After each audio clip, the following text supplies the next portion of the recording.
metabolismo de fármaco, a gente, quando inicia os seus estudos, a gente tem que observar o quê? A compreensão.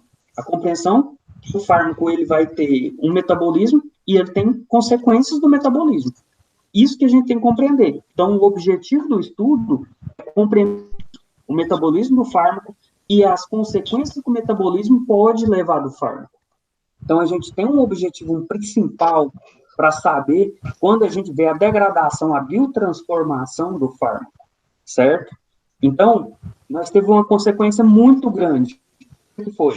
Lembra que eu já passei para vocês a questão da pesquisa clínica, que a gente tem os ensaios clínicos, né? Aí a gente tem o ensaio 1, ensaio 2, ensaio 3, ensaio 4, quando a gente joga para o mercado, né? Que aí a gente entra com a farmacovigilância, para a gente visualizar os casos e consequências, né, as reações adversas desse fármaco.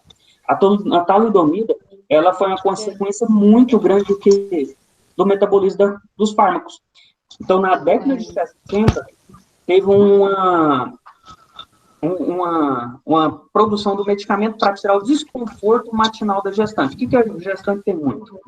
Ela tem azia, dor estomacal. Lembra que o bebê, ele comprime os órgãos ao crescer, né? Então, ele vai aumentando, então, o próprio estômago, ele sobe. Então, você acaba induzindo as células ter uma produção, as células oxínicas produzir um pouco mais quantidade de ácido clorídrico. Então, ela tem muita pirose, ela tem um desconforto muito grande. A indústria farmacêutica, pensando nisso, o que ela fez? Ela foi e criou um medicamento muito bom, né? Momento a talidomida para tirar esse desconforto matinal da gestante, só porque ele teve consequências muito grandes. Quais eram essas consequências muito grandes? Ele teve 2 isômeros. Lembra que eu mandei para vocês um trabalho para vocês saberem sobre os isômeros? Né? Vamos lá. Não pessoal? Era do Chiral? Isso, do Chiral. Do fármaco. Lembra que o fármaco Chiral, ele tem o quê?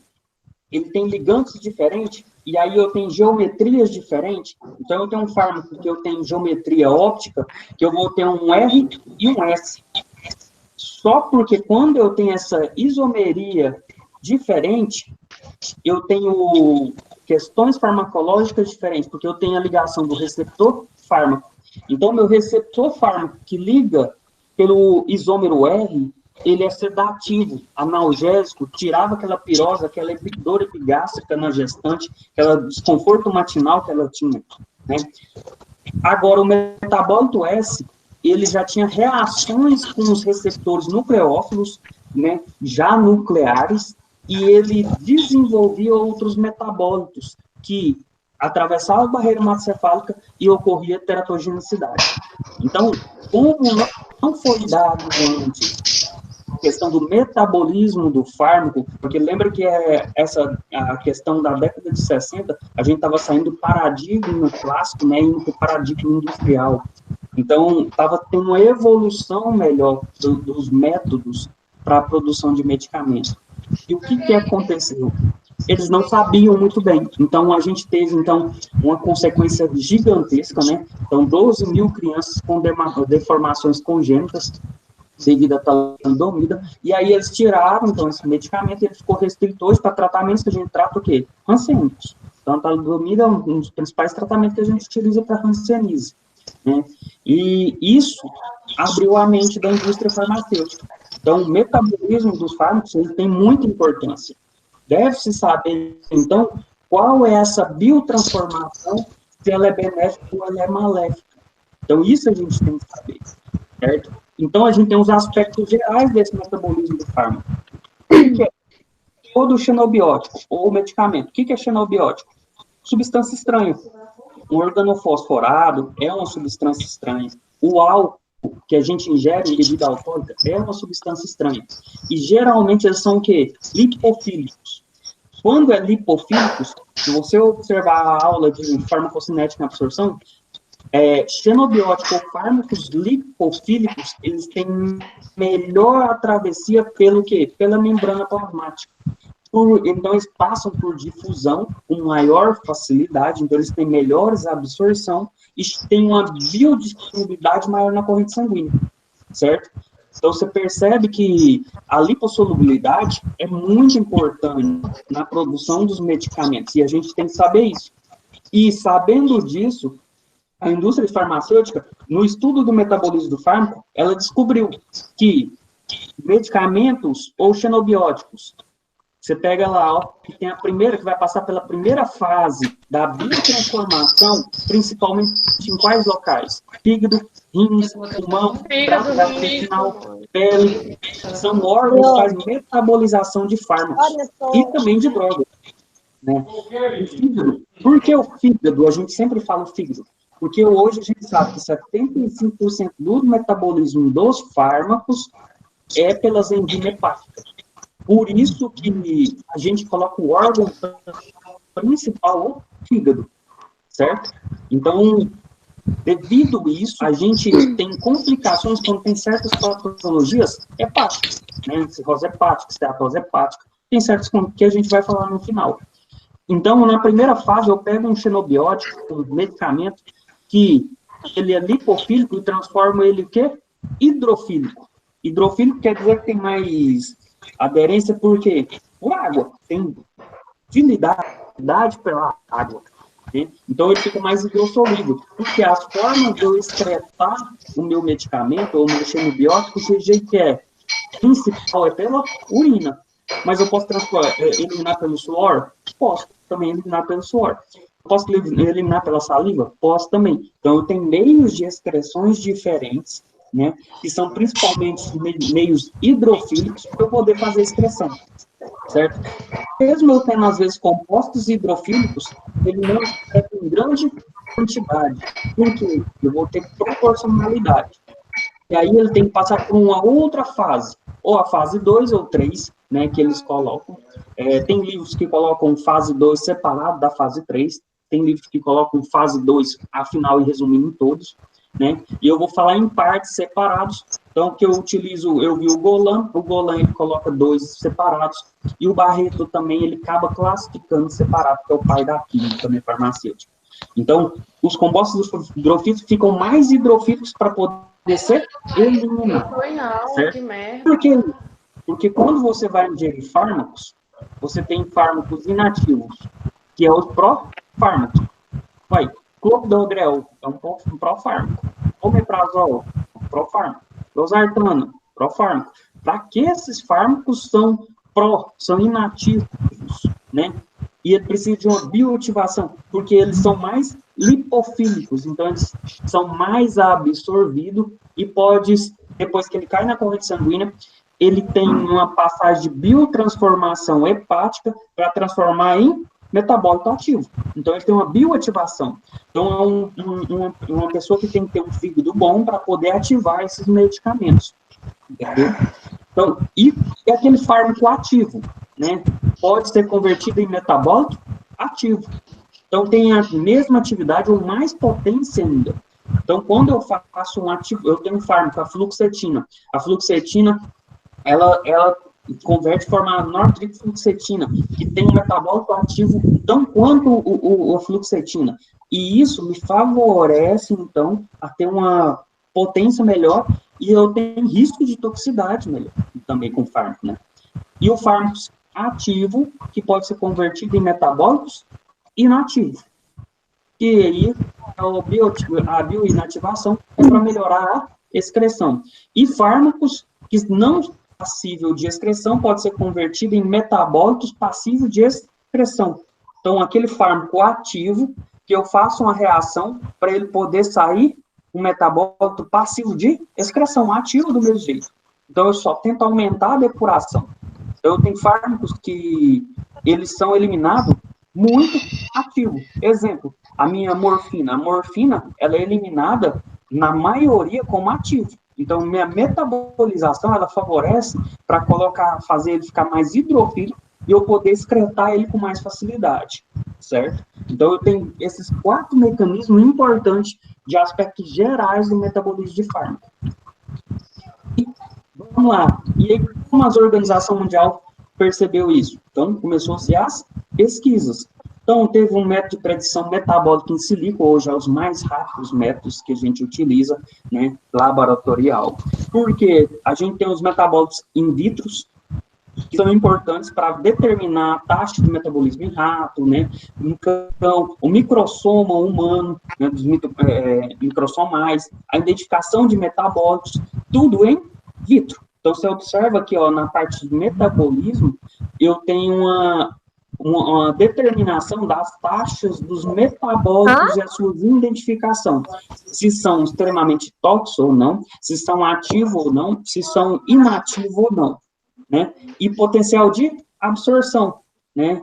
Porque a gente tem as células aniônicas, né, catiônicas renais, que são importantes na reabsorção também de certos fármacos.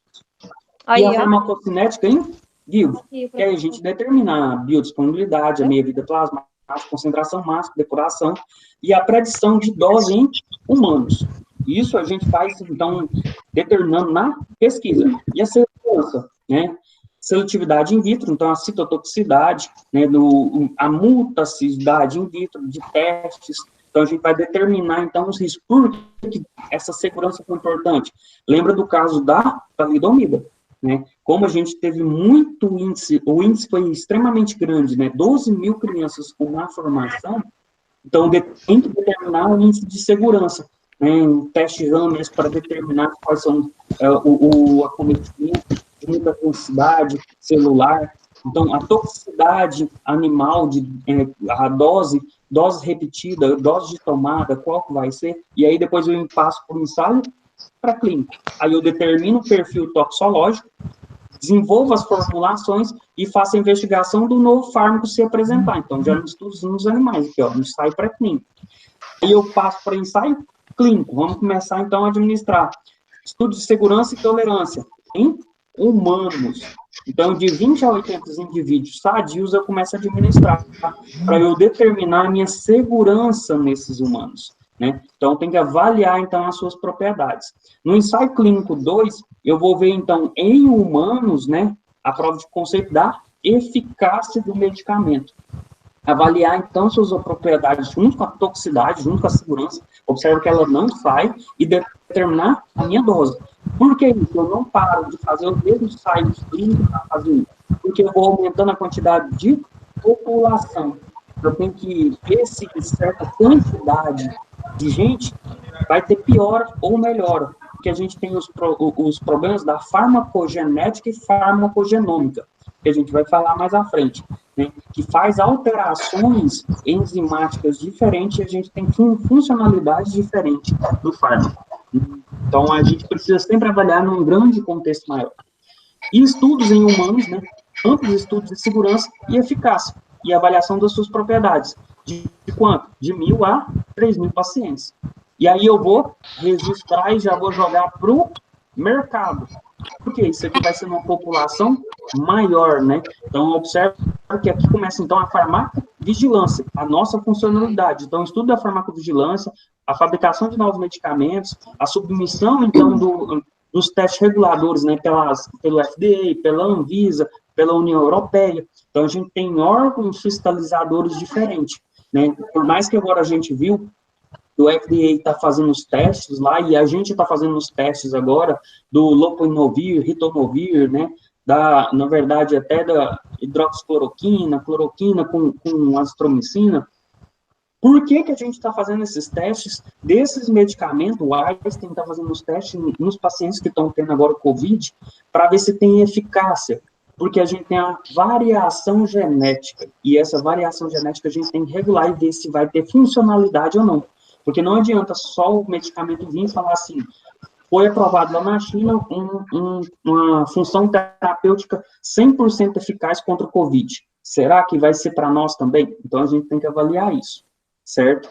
Então, uma coisa que tem que sempre pensar bem, todo medicamento que é aprovado nos Estados Unidos é para nós também? Por isso que a gente tem doses diferentes e alterações diferentes. Você vai ver que a dipirona nos Estados Unidos ela é restrita. Para nós, ela é igual água liberada no mercado, né? Por quê? Porque lá tem alterações das síndromes piramidais, principalmente e cataratas envolvidos com dipirona. Então, eles têm alterações Professor, toxológicas com dipirona lá, certo? E vamos lá, então. professor, O estudo de metabolismo de fármaco, né? O estudo de Saulo, metabolismo de fármaco, ele vem fornecer os novos protótipos, que com atividade farmacológica importante. Então, você tem que professor, você estabelecer a tá me ouvindo? sinética. Estou ouvindo, pode Nada, falar. não. Me explica sobre a questão, quando o medicamento, vamos supor, quando a pessoa é alérgica ao medicamento, Certo. isso quer dizer que o medicamento, quando estava passando pela fase de metabolização, em alguma das partes ela não fez direito, né? Como se fosse isso. Nem sempre. É o seguinte, às vezes o seu organismo ele tem uma função imunológica. A sua função imunológica, ela é identificar quando o fármaco entra, ele é algo estranho, certo? Então, ele Sim. pode identificar receptores e condizer, falar assim, isso é uma substância estranha que pode induzir algo malefício para mim. Então, ele começa a criar um mecanismo de defesa, liberar estaminas para tentar combater o próprio fármaco, certo? Outra possibilidade, né? A questão de toxicidade do próprio medicamento. Às vezes, a enzima que faz a metabolização, né, do fármaco, você tem uma inibição enzimática, né, e não dá conta de metabolizar e transformar esse fármaco mais hidrofílico para ser excretado. Então, ele aumenta o seu índice de toxicidade. E aí ele começa a apresentar os seus efeitos adversos, o organismo, para combater, ele começa a produzir imunoglobulinas e tentar eliminar, né, esse fármaco. Então, quando eu tenho processo alérgico, eu tenho reconhecimento pelo sistema imunológico. Então, não tem como, o meu sistema imunológico trabalha no reconhecimento. Então quer dizer que toda vez que esse medicamento, se você tiver contato com ele, você vai exacerbar o quê? O seu efeito de reação alérgica dele.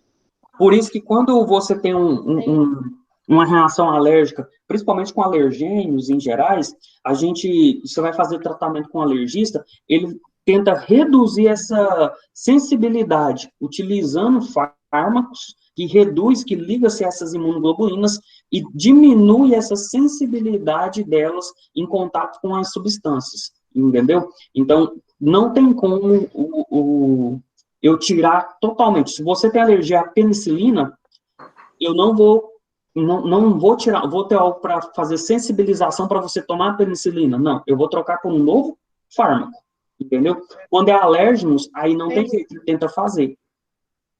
Tá entendendo?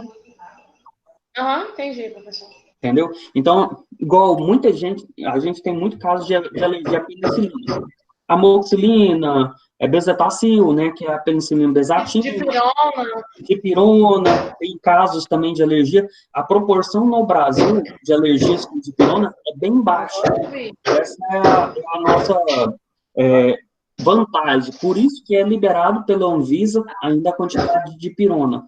Então, como a expressão, todo medicamento, quando ele é metabolizado, ele tem fármaco, ele tem o farmacoforo, ele tem a estrutura molecular base que tem receptores que podem topar com os imunoglobulinas, ou com mediadores de defesa. Pode ser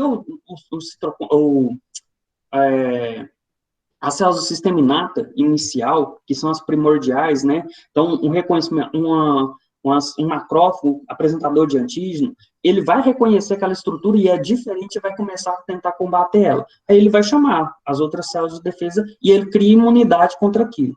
É por isso que toda vez, aí lembra que ele vai produzir imunoglobulinas que vai gravar, e aí você vai ter, então, aquela memória de defesa, e toda vez que você toma, então, o medicamento, vai ser mais exacerbada porque você já tem células de defesa para combater ela. Entendeu? Sim. Então, vamos lá. Alguém mais tem alguma pergunta?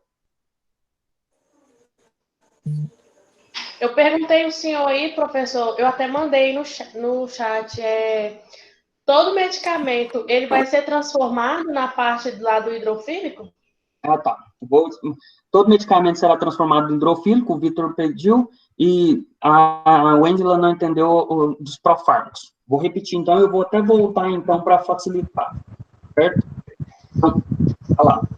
O medicamento, a tendência do medicamento é transformar em hidrofílico, todos. Então, a fase 1 é a fase de oxidação. Ela é a reação para colocar o quê? Principalmente a hidroxila, né, e as aminas, para deixar o composto mais hidrofílico. Mas da fase 1 já começa a ser excretado? Já, tem fármacos que já são excretados. Quando inicia a fase 2, a gente vai ter uma conjugação, uma hidrólise. A hidrólise, quando vem um conjunto de água, a gente vai colocar, porque vai colocar mais uma hidroxila e um hidrogênio livre em outro composto radical, para transformar mais hidrofílico para poder ser excretado na urina. Lembra que a nossa urina é mais água, ela é mais polar, então ela é mais hidrofílica. As substâncias hidrofílicas, elas são excretadas com maior facilidade na urina, no suor, na saliva e em água. Quando você tem um composto muito lipofílico, que tem afinidade com gordura, ele tem tendência a ligar com proteína plasmática, ligar na gordura, nas células gordurosas mesmo, e ficar armazenado. Se vocês olharem a aula depois de farmacocinética, o que vocês vão ver que eu comentei lá? A lipossolubilidade é importante na produção de medicamento, porque quando eu faço um anticoncepcional injetável, a mulher toma o quê? No começo do mês, fica o mês inteiro sem tomar nenhum medicamento, e o medicamento lá no corpo dela, soltando de pouquinho a pouquinho, e aí ela toma no outro mês novamente. Por quê? Porque é um medicamento altamente lipofílico. Então, ele vai ter que ser metabolizado de pouquinho para poder ser excretado. Então, ele fica mais aderido a tecido gorduroso. Por isso que os medicamentos lipofílicos, eles são mais absorvidos do que os hidrofílicos, né? Então, via oral. E por isso que, quando o medicamento é muito hidrofílico, eu faço administração endovenosa, direto na veia. Por quê? Porque ele vai ser metabolizado, vai ser excretado. Porque se ele fosse administrado via oral, ele não ia ser muito absorvido. Ele tem uma absorção muito pouca, e aí ele ia ter 20% de biodisponibilidade na corrente sanguínea. Estão entendendo? Interessante, hein? Qual foi a jogada, então, da indústria farmacêutica? Criar os profármacos. Eu tinha o omeprazol, se ele na forma ativa, porque o omeprazol ele tem absorção de 40% a 50% da molécula. Então, eles falam que 50% da biodisponibilidade do omeprazol na corrente sanguínea. Então, eu tomei um comprimido de omeprazol, 50% cai para a minha corrente sanguínea. Por quê? Porque ele é inativo. Ele é mais lipofílico quando ele está inativo. Se ele fosse um fármaco diretamente ativo, a hora que eu tomasse, eu ia perder ele quase todo, ia absorver em torno de 10%, 20%. Então, a jogada da indústria é o quê? Utilizar esses profármacos. Você pega o clopidogrel é muito eficiente e ele tem uma biodisponibilidade em torno de 70% a 80%. Então, muito boa a disponibilidade dele. Se você pegar um fármaco que seria ativo na molécula, ele não ia ter essa absorção. Então, com o estudo do metabolismo, eles perceberam quais são as enzimas principais que ativam esse medicamento e, administrando ele inativo, ele vai ser ativado por essa enzima e ele vai fazer a sua funcionalidade. Entendeu? Então, por isso é importante dos profármacos, porque se o fármaco fosse ativo, ele não ia ter uma boa biodisponibilidade. Ou quê? Ele não ia ser absorvido, ele ia continuar no intestino e nós ia fazer cocô e ia sair no cocô. Estão entendendo? Então, agora sim. Então, quando eu pego, então, tomo o medicamento, o comprimido, se ele tem lipossolubilidade, lembra que ele vai ter aquela questão do pKa com pH, então ele tem cargas elétricas. Ele tem a questão físico-química também da lipossolubilidade. Então, se ele é mais lipofílico, ele atravessa a barreira, a membrana plasmática mais fácil. Se ele é mais hidrossolúvel, ele já tem dificuldade de atravessar, então ele precisa, na verdade, de uma proteína para poder ajudar. E aí, se ele tem pH diferente, carga elétrica, ele fica mais polar ainda. Então, ele tem mais facilidade de ficar no estômago e sair no cocô. Então, por isso que a gente trabalha com medicamento para poder utilizar ele, para ele ser mais absorvido. Então, a gente tem características principais para ele ser absorvido, que é o quê? A lipossolubilidade, que aí a gente calcula o log entre 2 e 3. o pH é ideal, o pKa é ideal, conforme o meio para ionizar menos esse fármaco, né? Não tem grande. E o tamanho dele. E o tamanho do fármaco, ele não pode passar de 500 Dalton, porque senão ele não consegue atravessar por difusão a membrana. Então, o tamanho do fármaco também é importante para ele não ser excretado. E tudo isso eles utilizam na forma dele, inativo, ativo, né? Para poder favorecer na absorção e na transformação, na biotransformação deles. Deu certo? Todo mundo entendeu? Sim. Aham. Entendi. Vamos lá continuar, então. O estudo de metabolismo de fármaco, né, ele vem, então, determinar os protótipos com atividade farmacológica. Aí ele estabelece a cinética da formação da estrutura química, a bioativação do profármaco, que jeito que ele vai ativar, que é o que a gente comentou agora, certo? A gente comentou que a bioativação tem que saber os principais fármacos, enzimas hepáticas, que vão fazer a ativação da transformação dele. Aí ele determina a velocidade e o sítio de absorção, nível de concentração, depósito plasmático. Opa, então eu tenho a biodisponibilidade, que é o nível de concentração na corrente sanguínea. Depósito plasmático, que é o quê? A concentração que vai ficar ligada em proteínas plasmáticas. Então eu tenho a P-glicoproteína, ou proteína carreadora, albumina, que é uma das principais carreadoras também, que faz o quê? Carreamento de fármacos, que se liga a eles. E sítio de moléculas vulneráveis, que vão estar ligando. E a via de eliminação e toxicidade dos fármacos e estrutura. Tá entendendo? Então, quando eu estudo o metabolismo dele, eu tenho que determinar todas essas características, para depois compreender a interação metabólica entre o fármaco administrado simultaneamente. Como assim? Se eu tomo um remédio, o omeprazol, eu posso tomar ele com civastatina, eu posso tomar ele com metoprolol, eu posso tomar ele com qual medicamento, para não ter interação. Isso é importante. Eu preciso saber o quê? Determinar essas características para eu compreender qual fármaco. Sim, pareceu. Certo. Então, continuando, então, as principais reações metabólicas, certo? Então, pessoal que chegou agora, a gente estava falando, então, dos estudos metabolísticos de fármaco. Depois eu vou mandar a aula gravada, aí vocês pegam a outra parte para compreender melhor e continuar, certo? Então, a gente vai para as principais reações metabólicas. Lembra, então, que o fármaco ou o xenobiótico que entra no corpo, né, quando é absorvido, ele tem que ser o quê? Ele entra como lipossolúvel, a principal característica dele, né, ou um pouco hidrossolúvel, mas a principal característica que ele tem que transformar para sair é hidrossolúvel. Então, por mais que ele é mais lipossolúvel aqui, ele tem que sair mais hidrossolúvel, porque ele é mais fácil de ser excretado na urina, certo? Então, o que era a pergunta, então, que o Vitor tinha falado. E aí, nessa fase 1, quando eu entro com o medicamento, a fase 1, ela é deparada principalmente em oxidação, redução, e tem livros que colocam a hidrólise como segunda fase, certo? E tem livros que colocam a hidrólise como primeira fase. Então, a gente tem essa característica. Então, depende de onde você for estudar, né? Lá, você vai ver que essa questão, mas não vai mudar. Qual é a questão de ter hidrólise, qual que é a questão de oxidação e redução? Todos eles vão tentar colocar quais metabólicos? Eles vão pegar um fármaco e vão colocar o hidróxido, a hidroxila, ou a sulfibrila, ou a amina. Então, no composto, criar um composto secundário. Então, tá vendo aqui, ó, entrou o fármaco aqui, vamos pegar um fármaco ativo. Entrou um fármaco ativo, vai transformar num metabólito ativo. Então, vai ocorrer uma oxidação dele, vai ocorrer uma hidroxila. Esse metabólito ativo, ele está fazendo seus efeitos, né?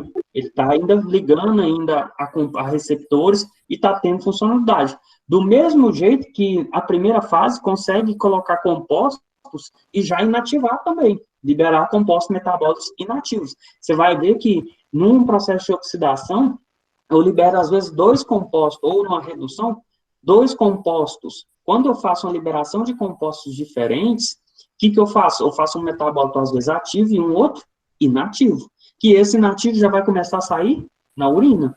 E o metabólito ativo, ele vai estar junto com o fármaco ativo, fazendo ao mesmo tempo essa funcionalidade, certo? E se nós pegarmos um profármaco? O profármaco, ele entra inativo, e aí ele passa pela primeira fase. A maioria, 20% dos profármacos, ocorre oxidação primeiro, né? Não tem uma seleção assim, ocorre redução, oxidação, redução. Não, a enzima que está passando ali teve afinidade pelo receptor, ela está ligando. Não existe isso de vai ligar, vai... Teve afinidade, ligou. Quais são essas enzimas? Essas enzimas são as enzimas do citocromo P450, as principais, 75%, e elas oxidam ou reduzem, então, essa molécula, né? Então, o profármaco, ele entra, cai na corrente sanguínea, né? E ele vai passar pelo fígado para ser ativado. Depois que ele passou pelo fígado, ele tem sua funcionalidade. Então, você pega o omeprazol, quando você toma ele já não faz efeito lá no estômago, não. Na célula oxídica, na bomba de próprio, não. Primeiro, ele cai na corrente sanguínea, ele vai pela circulação porta, passa pelo fígado. No fígado, ele é ativado pelas enzimas. A hora que ele é ativado, o metabólito ativo dele cai na corrente sanguínea, chega nas células estomacais pela artéria gástrica, né, pelas veias gástricas, aí sim elas se ligam e aí ela começa a ter sua funcionalidade. Entendeu? Então, não é tomou o remédio, fez o efeito. Então, a gente tem essa questão. E, quando passa para a segunda fase, a gente tem o quê? A conjugação. Conjugação com ácido glicurônico, com a proteína glutationa, sulfatação, com glicina, com acetilação, com metilação. Já fase de segunda fase, o que eles vão fazer?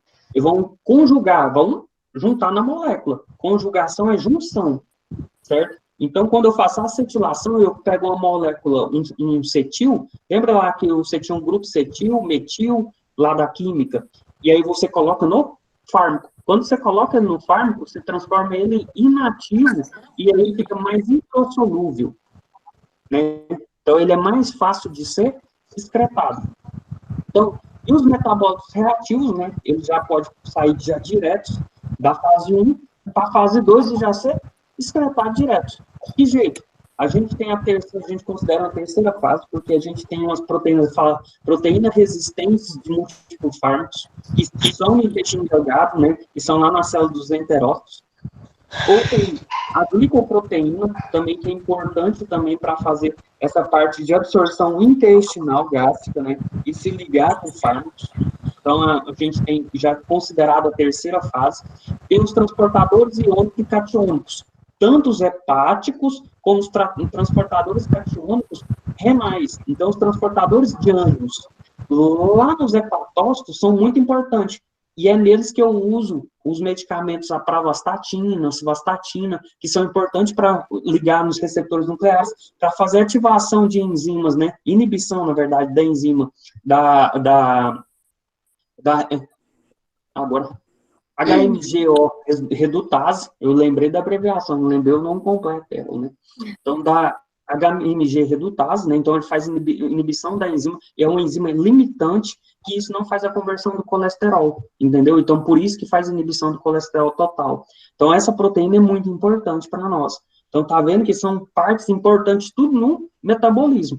E tudo isso vai favorecer para o quê? Para a excreção. Estão entendendo? Tá bem? Aí, vamos lá. Lembra que a gente já falou que as partes, quais são as partes que ocorria o metabolismo? Né? Rim, pele, fígado, sistema digestivo. Lembra que 75% do metabolismo era ocorrido no fígado. E aí, qual é o principal complexo enzimático que acontece, que faz essa metabolização? Citocromo P450, tá vendo aqui, ó? Por que citocromo P450? P450, porque é o início formulando que é o comprimento de onda, repetindo, tá lá? P450 é o quê? O comprimento de onda mecânica que atingiu a enzima. Então, 450 nanômetro. Então, quando eles foram fazer dosar o comprimento de onda para verificar a quantidade enzimática, esse espectro, né, ele conseguiu atingir. Então, por isso que eles determinou 450, né? E ele é um complexo. Ele é um complexo enzimático com várias enzimas. É só ela? Não. Ela é determinada, né, ela é a mais importante para nós. 75% dos medicamentos são biotransformados por ela. Só porque a gente tem as outras, flavina monoxidase, aldeído desidrogenase, e ó, os locais de cada um, ó. Então, retículo endoplasmático, nós estamos principalmente na primeira fase, né? Lá, retículo endoplasmático, a gente tem o rugoso e liso, então faz a produção de enzimas, né? Produção de proteínas, então um papel muito importante. A aldeído desidrogenase no citosol é o principal convertor de álcool, que aí tem o álcool desidrogenase, né? Que vai converter em aldeído, e o aldeído desidrogenase, que vai converter em formaldeído. E essas duas enzimas também têm um papel importante, né? Então, não é só os outros. E aí vai a xantinoxidase, monaminoxidase dos imãos, principalmente aqueles que a gente utiliza lá na degradação dos imãos da monaminoxidase, medicamentos controlados, oxirredutase, epoxidrolase. Então, a gente tem várias outras, mas 75% é o fígado com citrocromo P450. Aí a gente vai para o metabolismo de segunda fase. Quem que é? Gliconiltransferase, lá no retículo endoplasmático. O restante é quase tudo no citosol. Então, você vai ver que o principal enzima da segunda fase, ela está no citosol. Então, a glutationa, sulfatransferase, metiltransferase, catecolaminotransferase, acetiltransferase, todas elas estão no citosol. Então, são importantes para determinar o quê? A inativação então, do fármaco. E aí vamos. Então, como o citocromo P450 é 75% da degradação, ele é o principal para a gente estudar. E aí a gente tem o quê? A subfamília, a superfamília, que a gente abrevia, então você vai ver assim, CYP, é as superfamílias do citocromo P450. A família, aí a gente tem o quê? CYP1, P2, P3. E aí a gente tem o quê? Né? A da P3, que é as subfamílias com a isoenzima 3A4, ela degrada, ela oxida 50% dos fármacos. Então, ela é a principal, e é onde a gente tem muita interação medicamentosa, principalmente com essa enzima. E aí a gente tem, ó, CY na família CYP2, né? CYP2D. Essa é a principal que a gente utiliza para degradação dos beta-adrenérgicos, dos metoprolol, atenolol, dos medicamentos para hipertensão. Então, essa daqui é a principal que está coligado, né, com os antihipertensivos. E ela corresponde a quanto? 30%. Então, você observa duas enzimas principais que fazem, então, das duas, 80% da degradação, né, da oxidação, né, não degradação, oxidação dos metabólitos de fármaco. Então, é muita coisa esses dois. E é onde tem maior investimento e pesquisas com essas duas enzimas, né? Então, muito importante elas. Certo. E que jeito que ocorre? Então, a gente tem o quê? Uma flavoproteína, né? Essa flavoproteína vai fazer a redução da enzima do P450. Observe que é um ferro 3+, vai passar por um ferro 2 menos, ou 2 mais. Então, ocorre uma redução, então, do citocromo P450. Por quem? Pela flavoproteína. E aí, a flavoproteína, ela é oxidada, e o natrifosfato faz o quê? Ela faz, então, a redução, então, dessa flavoproteína. Então, observa que isso é importante, então, para a determinação dela. Aí, você observa que o citocromo P450, que está aqui, ó, reduzido, o que vai ser importante para ele? Oxigênio. Então, o oxigênio, então, vai oxidar ele, e aí ele vai o quê? Oxidar, então, o fármaco vai sair oxidado, reagindo, né? Um fármaco que entrou aqui, e aí eu tenho um fármaco mais hidrofílico, para poder ser excretado. Então, por isso a importância das enzimas, que é tornar o mais hidrofílico o possível, o fármaco. Certo? E aí, vamos pegar um aqui, então, a reação de oxidação. Você observa, então, a estrutura é um complexo de M-proteína, o citocromo P450. Então, ele tem, então, uma estrutura M que tem um ferro. Então, você vai ver que ele tem um processo de oxidação. E aí ele tem tanto a via radicalar, que a gente tem, e tem a via do complexo direto, formando um areno para liberar, então, um composto. Então, a gente tem duas vias principais para fazer essa oxidação. Certo? Então, vamos pegar então, um exemplo. Vamos pegar um exemplo importante. Então, a gente tem a fase 1, hidroxilação aromática. Como assim uma hidroxilação aromática? A gente pega a fluoxetina. A fluoxetina, olha as enzimas que fazem aqui, ó, oxidação, a biotransformação do metabólito da fluoxetina. Então, a gente tem CYP 2D6, né, 3A4, observa que estão sempre presentes. E as outras também fazem? Fazem. Lembra que eu falei? O fármaco está passando, não tem assim, não, aqui está passando, que está mais perto, ela liga e pega. Entendeu? Então, a fluoxetina, ela libera a norfluoxetina. E a norfluoxetina, ela é tão ativa e tem funcionalidade como a fluoxetina. O artigo fala que é até 2 vezes mais potente do que a fluoxetina. Então, e o triofluorometilfenol, ele transforma no metabólito inativo. Está vendo a hidroxila? Observa que entrou uma hidroxila aqui, e observa que entrou uma amina aqui, ó. Tem uma amina aqui, ó. Passou de uma amina primária para uma amina secundária. Opa, então ocorreu o que aqui? Eu tirei um grupo metil, né? Então, eu estou tendo uma metilação, então, no caso da fluoxetina. Então, eu tenho um metabólito ativo e um metabólito inativo, que esse daqui já vai ser excretado. Aí, como assim? Ó, observa que eu tenho aqui, ó, a varfarina, células hepáticas. A varfarina, então, eu tenho vários enzimas que vão transformar em vários metabólitos. Observa que eu tenho 10 hidroxivarfarina, 8 hidroxivarfarina e 6 hidroxivarfarina. A CY2C vai 7 hidroxivarfarina. Eu tenho, então, a CY2C9 forma também a 6 hidroxivarfarina. E isso é importante para mim, por quê? Porque eu tenho um complexo, a varfarina R e S. Então, eu tenho uma inativação para ter uma eliminação via rim. Né? Isso aqui eu tenho lá no fígado fazendo isso, e eu tenho eliminação na bile, eu tenho uma enzima transportadora, né, dos hepatócitos que vai jogar pro bile, os metabólitos inativos. Então, eu tenho vários metabólitos que são produzidos. Esse é o grande problema. Quando eu pego e coloco um medicamento junto com outro, quando eu pego, então, uma fluoxetina junto com a varfarina, eu tenho vários metabólitos, então eu tenho risco de interação. E é isso que a gente tem que ver e analisar. Observa que as mesmas enzimas, ó, CY3A4, aqui também está de cara. 2D, também está. 2C9, também está. Então, se você pega que tem metabólitos produzindo por mesmas enzimas. Então, tem que ver qual a afinidade dessa enzima para esse fármaco.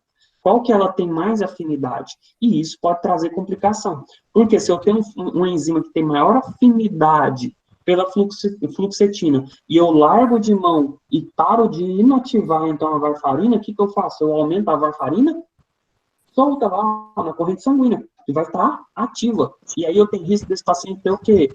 Ter sangramento, entendeu? Então, quando eu faço a utilização dos dois, eu tenho um risco. E a segunda fase é a conjugação. Então, eu tenho um fármaco ou um metabólito de primeira fase, né? Já com hidroxila ou uma amina, que vai fazer o quê? Uma glucoronação, um acetato, uma glicina, vai conjugar com outro composto que vai fazer a excreção. Então, a excreção é feita principalmente pelo rim, 80% dos metabólitos são eliminados pela urina. Na fluoxetina, 11,6 de fluoxetina são liberados de forma ativa.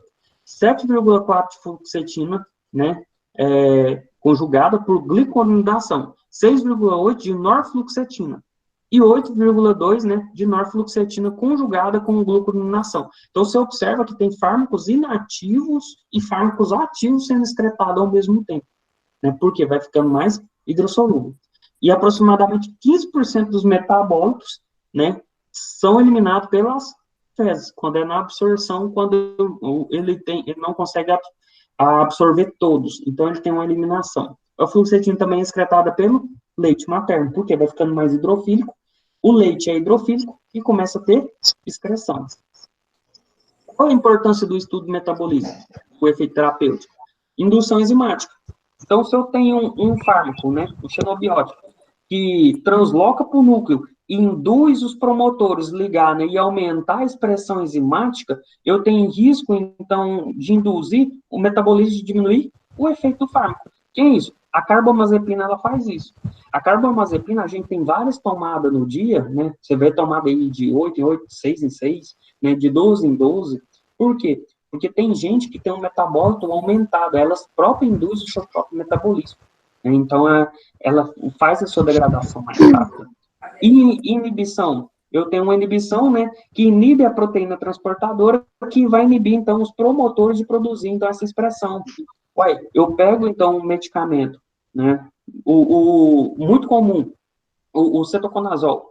O cetoconazol, quando o paciente que toma digoxina, problema cardiovascular, quando ele começa a tomar cetoconazol, ele inibe as proteínas transportadoras, aquela multiresistente intestinal, e ela começa a diminuir a quantidade de digoxina na corrente sanguínea. Então, ela tem uma inibição, então eu tenho uma diminuição da expressão da biotransformação dela. Então, isso pela proteína transportadora, entendeu?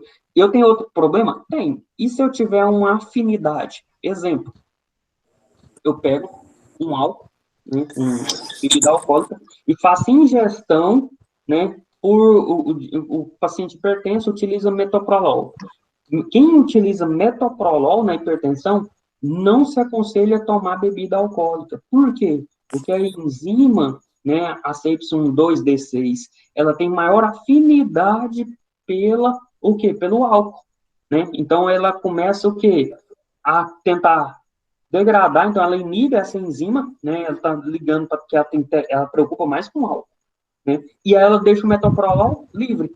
O que ela faz? Ele começa a ter efeitos colaterais do metoprolol. Então ele começa a ter bradicardia, aumento de edema, né? Dor de cabeça. Então ele começa a ter os efeitos por causa de inibição enzimática, que ele tem preferência pelo álcool. Entendeu? Os fatores que interferem nessa biotransformação, a gente tem condições fisiológicas, macho e fêmea. Tem diferença? Tem diferença. A gente tem quantidade corporais diferentes de massa, né? De questões lipídicas, que faz diferenças, então, em dosagem de alguns medicamentos. Então, medicamentos que são mais lipofílicos, mulheres têm uma quantidade gordurosa maior, então ele tem uma predisposição maior nesses pacientes, identificar. Recém-nascido e idoso. O idoso, ele começa a ter perca de massa hepática, então automaticamente ele perde quantidade de enzimas hepáticas. Então o medicamento que ele tomaria numa dosagem normal de 6 em 6, traria risco de toxicidade. Do mesmo jeito o recém-nascido. Recém-nascido ele tem enzimas em maturação. A gente tem a enzima glicuronil transferase, muito importante. Ela que faz a degradação do recém-nascido de bilirrubina não conjugada em conjugada para ser excretada. Quando ele não tem essa maturação enzimática, ele não consegue, a bilirrubina não conjugada, ela começa a aumentar, e ela tem afinidade por gordura. Então, ela começa a impregnar no cérebro, que faz, então, né, kernite, e ele começa a ter o quê? Aumento de quantidade de bilirrubina no corpo, então você vai ver, então, aumento então, nas mucosas, na mão, no rosto, né? E aí ele utiliza o banho de sol. O banho de sol em qual quantidade de onda? 450, que é o mesmo do P450. Lembra que eu falei que é o comprimento de onda que identifica a enzima, né? Então, como o recém-nascido tem uma maturação enzimática, ele precisa também ter medicamentos e dosagens diferentes também, modificadas. E gestação? Nem toda, né, a gestante, a gente vê que a gestante é totalmente diferente. Então, medicamentos não são qualquer um por causa de risco de malformação. E do mesmo jeito também que ela tem alterações hepáticas, seu sistema digestivo também já fica modificado, seu sistema enzimático fica modificado. Então, tem degradações e oxirreduções diferentes, né, do complexo enzimático. Então, a gente tem que trabalhar com ele. Estado nutricional é importante? Muito.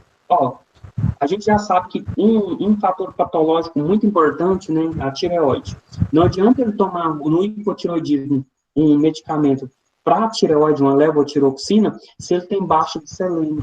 Então, o selênio também não converte, então, a quantidade da deoxidase, né, que precisa da quantidade de selênio, não vai converter, então, o iodo. Então, como o triiodo não vai ser convertido, formado, ele não vai ter funcionalidade muito boa. Então, ele tem que saber o estado nutricional para o medicamento. E o genético? Já sabe, né, que os orientais, né, e os caucasianos caucasianos, ele tem um polimorfismo diferente em degradação de certos medicamentos, principalmente aqueles CY2D6, que é os medicamentos para hipertensão, então para digoxina. Então, 8% dos caucasianos, eles têm alterações enzimáticas, um polimorfismo, e eles têm uma degradação lenta dos medicamentos para hipertensão. Então, eles têm dosagem B, então. Então, voltando, então, a gente teve estado nutricional, as enzimas hepáticas, as enzimas em gerais.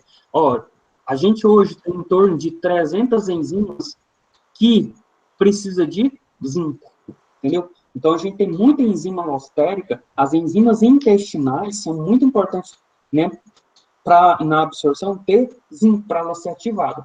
Então, o estado nutricional é importante, gente. Então, aquela parte da bioquímica, onde a gente vê as enzimas alostéricas que precisa de minerais, né, e complexos de vitamina para poder ser ativado, então, sem elas, não funciona. Então, a gente precisa saber, então, a questão dessas enzimas. E patologia, insuficiência renal. Lembra que eu falei que tem transportador de ânions, né, de cátions renais, que faz o quê? Eliminação. Lembra lá da varfarina?